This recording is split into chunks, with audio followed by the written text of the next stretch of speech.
So next session will be presented by Bhuvana Meenakshi Koteeswaran. So the session topic is diversity and inclusion. Why is it essential in force and tech? So a short bio about Bhuvana Meenakshi. So we can put Bhuvana Meenakshi in a single box, like with a one box. Which means Bhuvana is a contributor in all the domain. For example, Mozilla, Wikipedia, James, all the domains she used to contribute. And also she is one of the recipients of the Shuttleworth Flash Grant Awards 2021. And she is the founder of Women in Tech Collectives in India.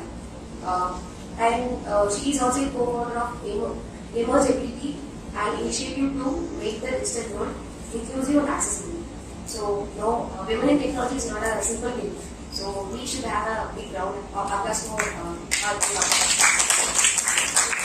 So, we can start the session. Yeah, and we will give a small gift from the organization.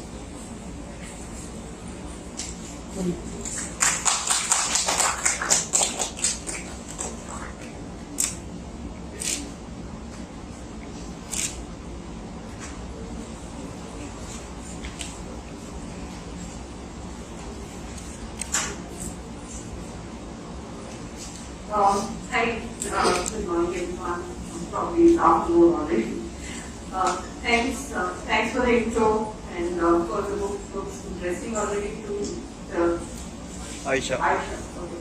Yeah, I think I've heard about this and read before. So it should be the same, I guess. Wonderful.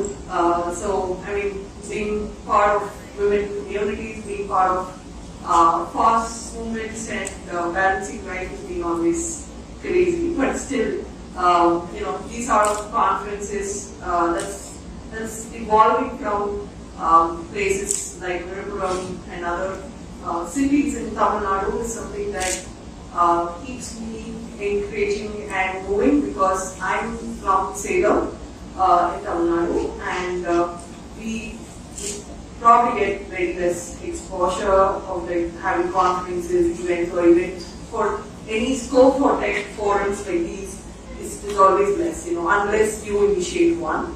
So that's the motivation behind initiating the Women in Tech collectives in India, which have been running with the women in the region. It's not necessarily just the women, but we also have diverse people from different gender groups who are present in the community. We primarily call it as Women in Tech in order to empower more women and people who have the ideology of empowering women within their groups. So I mean, these sort of open source engagement keeps the movement driving, because women who come from villages or from 3-tier cities or from different backgrounds need something to contribute to, or need a space to contribute to, need to identify where the tech skills can fall into and how their career mapping will be done despite all the social barriers that they have to go through. I mean, even my journey across, while I initially started to engage with Mozilla and communities, it has been a struggle, parents wouldn't allow me to go to certain places, or traveling has been a barrier, or there is not very good transportation from one place to connect to another.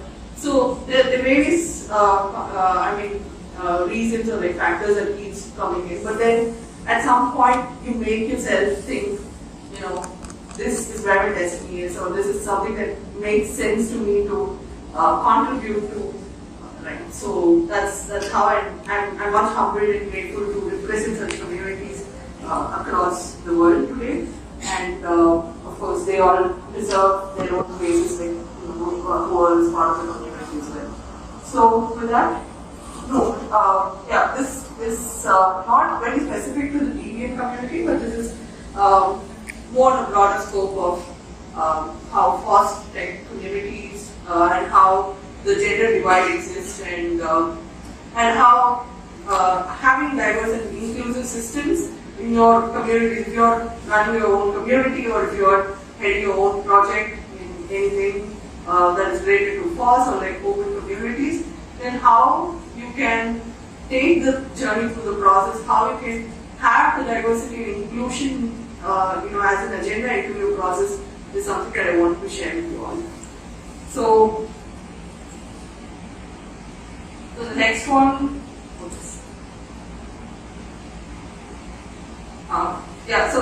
Before we go to the next, there's small thing that I want to tell you about the emergibility as well.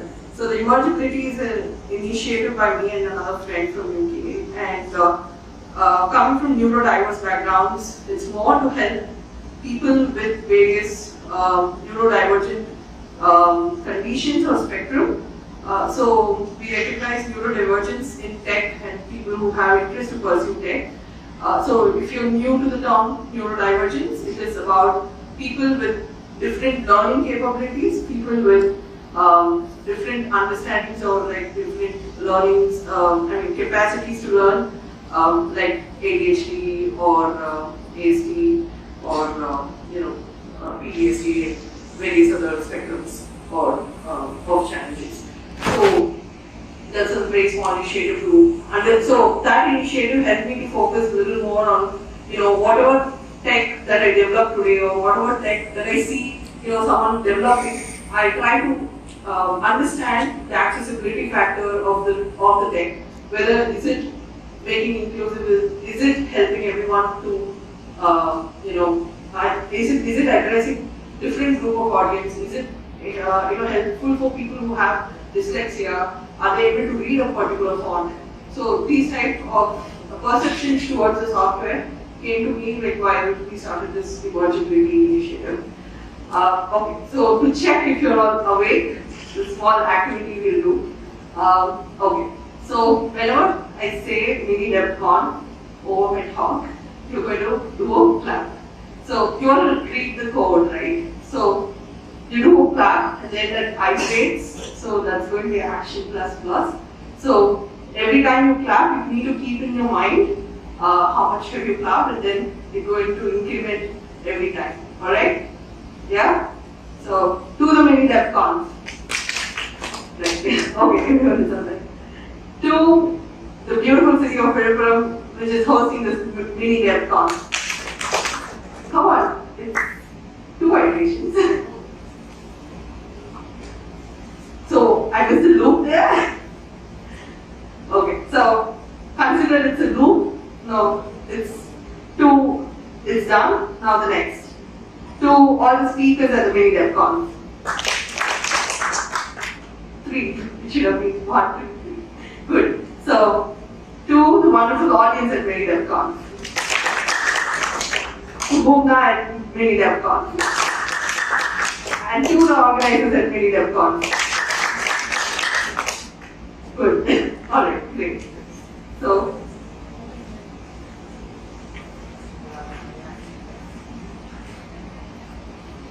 alright. So, the very idea of understanding why diversity and inclusion as a factor in conferences. So, in a lot of conferences that I've been to recently, let it be in India or elsewhere outside India. Thanks, that was one. Okay.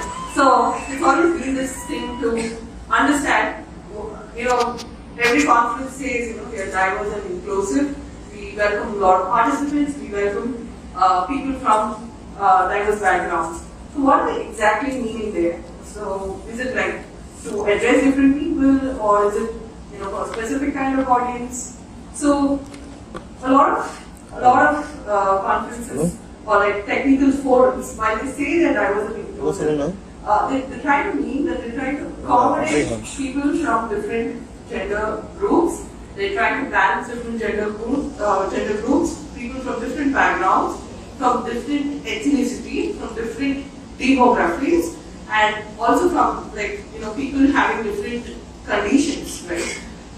So while you have such conferences, there are different constraints for such people to participate in those conferences. For example, it could be like for me, where I have to be in a conference for long hours, I need breaks, I need a silent room, or for some other room, it could be like a childcare support or different needs. So how your forum or like your conference can make those facilities arranged for someone to be there? It's inviting diverse people, but also you need to give them those small additional facilities that can have a bandwidth to support them, right? So, and also it's like sometimes it's while we have done like local community events for 1 or 2 days, it used to be like, while we have to arrange for travels for women, especially, we have to do it in a time considering, it's not very late for them or some odd hours. So it's a very small example, but there are various other major consequences to this. So, understanding how, giving them scholarships to attend, giving them an opportunity to attend, and also, how, so for example, there are other technical sort of necessary things, like, someone might need subtitles, some people may need transcripts to understand the talk, or, if you're not speaking in the native language, then, how an interpreter becomes a necessary factor in that case. So these all accounts to, while you say that your conference or your technical community is diverse and inclusive, these all accounts to be part as a factor of, while you're having very broad and wide audience around.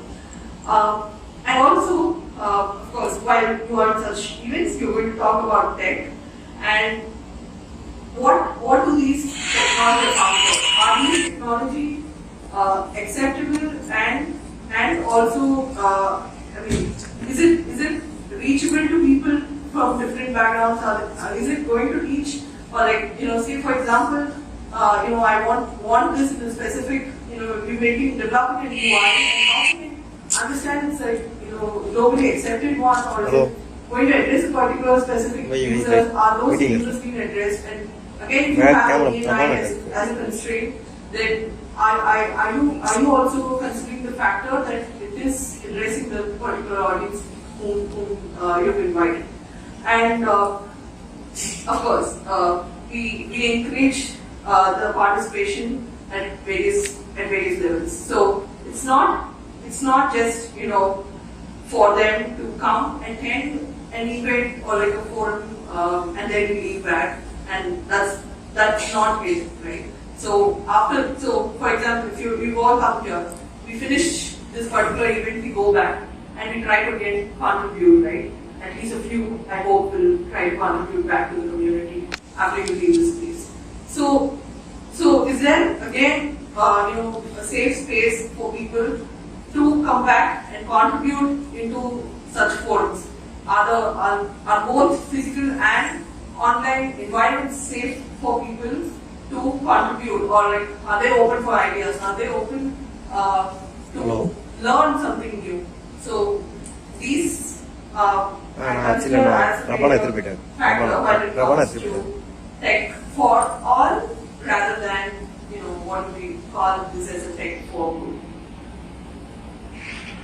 So I did 2 years of research on this particular thing with the Wikimedia Foundation, along with my colleague at the Access to Knowledge in CIS. This is very particular in understanding about Wikimedia, how Indian Wikimedia ecosystems exist, how volunteers contribute to the movement, and how inclusive are they? Are they able to, and in this particular research, we try to understand how women have been engaged into these forums, and also somewhere we are able to also map in general how the FOSS communities exist and the patterns, how are they very similar, and how friendly are they to encourage new women contributors into the forum. So we did a lot of like training and discussions with them. So trying to understand what is their online sort of like challenges, like if you're doing a training on the e-platform, like when you're doing on virtual meet.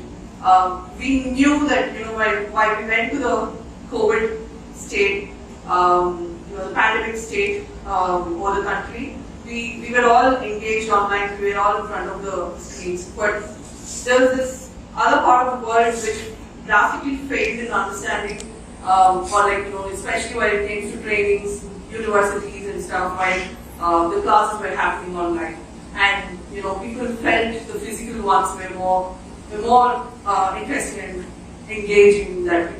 So, how do these online trainings necessarily be successful or kind of like fail in sort of like participation of women, and how and especially like understanding the challenges of like other code of conduct exactly being followed as we want it to be. Are people able to understand everything that is being taught? Post the sessions, are they able to contribute to the movement? And similarly for the offline, is that it varies based on the physical environments that they are to, and other social constraints, physical barriers specifically, and while you have to also be very clear about specific sensitive factors while you are attending a conference or a physical training. So we found that a lot of women-led events, and especially while there's a balance, even I think in today's and yesterday's sessions where you get to have speakers from parents from different gender groups to address the forums. So this is kind of like a good sign to understand balance in participation. That's how women tend to participate more while it's being led, or where most of the time it's a speaker or like a mentor who's a woman in understanding what they need and the requirements, and of course so it's just not about the participation, to sustain the participation and make them overall contribute, because a lot of times what happens is we find a lot of women contributing in their college days, especially when they are in college, when they start into FOS and stuff. That's the time that they get to start building stuff, and after which after they go behind their careers, of course life that needs to exist for like professionally, but contributing, coming back, and while most of the time taken away by families or other sort of constraints that in general women have, it's found that the sustainability part is comparatively lesser while just engaging with the world. And what I wanted to also show you is how do we go to the other tab?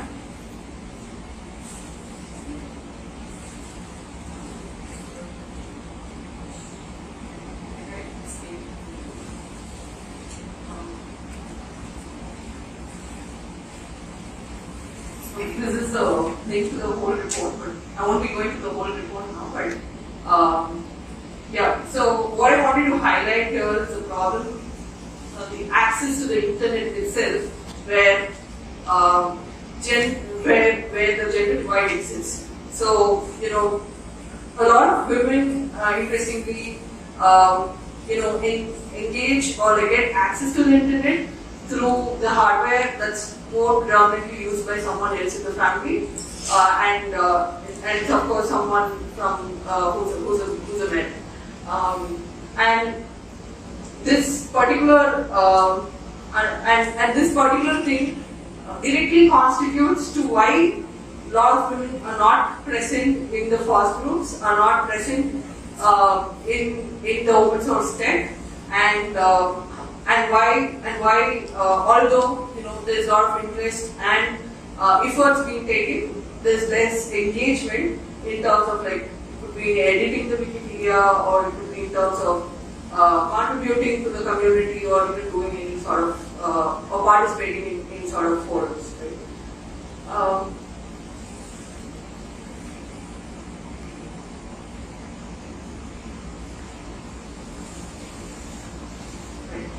So while we create different technologies to address people, why I'm shifting all the way from gender divide to this is to understand that inclusion it's just not about the gender divide, but it's also about understanding various levels of challenges of people and how to engage them in tech. So the development of these assistive technologies has in a way helped make people inclusive about, I have a friend who has been diagnosed from his young age with cerebral palsy quadriplegia, and in a way he finds technology is an easier way to communicate with people. Like, he can type very fastly, he can use keyboards that's more customized for him, he can use a ball track mouse to do things on his computer, and probably like more easier way than his speech. He's able to use the technology to convey or to communicate with you. And he's now also he's been doing graphic good things on social media for us. So he's an influencer. So that's that sort of boon of the technology that helps these sort of people. And what these technologies need to essentially have is to address people with various spectrums or with various levels of challenges. And so this is a small statistic or probably observation taken from the WHO, which says how many people with low vision or people with different constraints of understanding different their color blindness and stuff. So how, if you develop a website or a mobile app, how do you consider these different audience to understand your website? And how, if you take a website, there is, you would see an accessibility symbol somewhere. And what does an accessibility symbol give you as an option? Probably a minimum of options that you have seen is a font decrease, increase, or probably change of the font or the color of the theme of the page itself, but not something beyond that, right? I've hardly seen websites having a dyslexic font. I've hardly seen websites that give you different contrast of colors. I know it's a lot of options to address in that case, and a lot of packages that you need to import to find. But still, while you want it to be reached to diverse audience, I feel that this extra effort that you take to understand and make it more good for people to use is something that where people find things helpful for them as well. And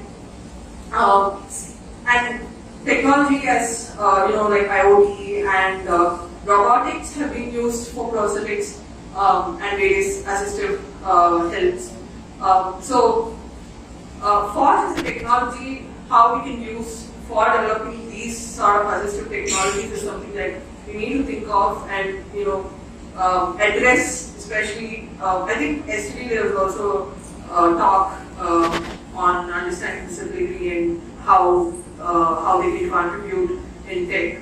So probably those are sort of understanding on how you can create technology for them. And while they also learn how to develop, they want to be they're creating technology for themselves as well. This is just a small sample from the MIT where they created, where they analyzed different data with people with low vision and different challenges. By giving them a braille keyboard and a trackball mouse, and with these people with their own understanding of design and artistic brains, they were able to do. It was a really big sort of data that was being analyzed and visualized by the certain. It was by developers with different challenges. Okay, so where we see women into each of these is that especially while at least while we started this Mozilla Tamil Nadu, as a regional forum of Mazda.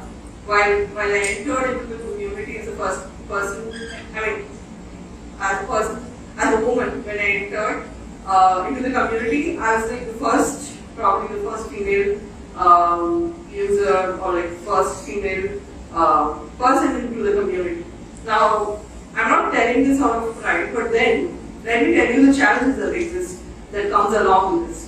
So while you are representing a certain group of people, and when you're the only woman into that forum, there are various challenges that naturally develop while there's like a more dominant of. But of course, this particular group of open source people were truly friendly in accepting and understanding. And then what I did was I brought my friend also inside, and then we as started to campaign about Mozilla, and we were trying to make people use Firefox, developments of Firefox updates and stuff. So it is definitely challenging while you enter such forums as a new person, while you don't know anything and you're the only one there and all of that. But while that enhances your knowledge, and while that helps you in learning despite all of these challenges, it breaks down those small challenges for the people who are coming in. So let's say that some more women who want to come into such forums, you're able to inspire them and you're able to share your knowledge with them, then that's kind of like so half of whatever you faced as a challenge while you enter into a new community is in general break down for them, and you can easily get them identified and help them in what they want. So of course, we have differences in terms of cultural aspects, and India is a very diverse country by itself. We need to accept and understand different aspects. The very important, most of this I've already addressed. The final one which you mentioned here is more important. So you're not going to assume and make any sort of conclusions because everyone's case is unique. So give the opportunities. So let's say if someone is not able to attend this particular event, let's say a woman is not able to attend this event. There's always this very general and very conventional idea of that women don't participate, or like they have their problems in the families, or like any XYZ. There's a very conventional thought that comes, and that is sort of the thing that concludes and gives an opinion on the particular gender. But let's keep that thing aside and understand, deep analyze what it is with them. Let's see what can work out with them. Let's understand how we can make them be part of the event next time. So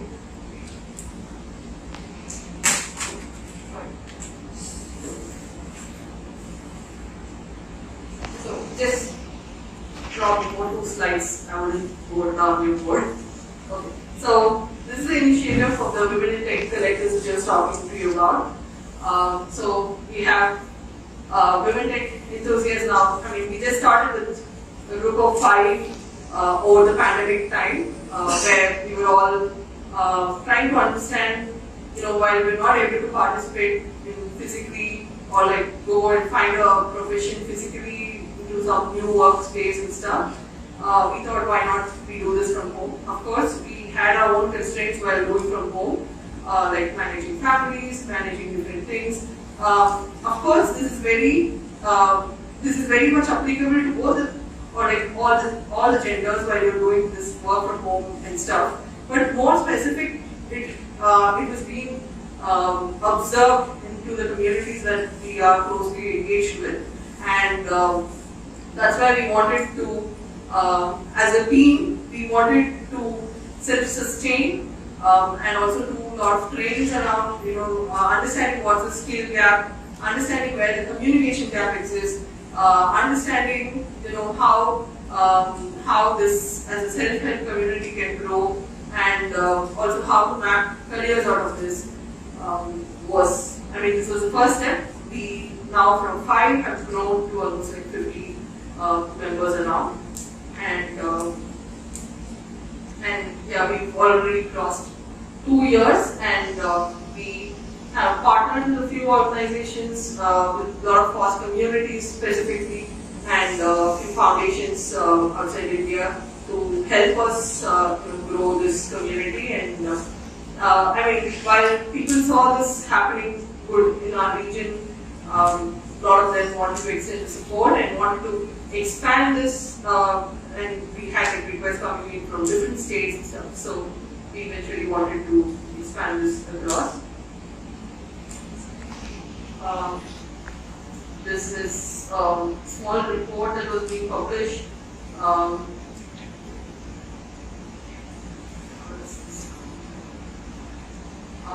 Yeah, so this is a report published by one of our partner foundation, COCO, and this DEVI is the program that we do for like training women by women mentors, and also it's like it's diverse with different gender groups, but we try to facilitate a lot of mentors and experts who are women to inspire the forum. So at least like 30 members were benefited out of this whole show, and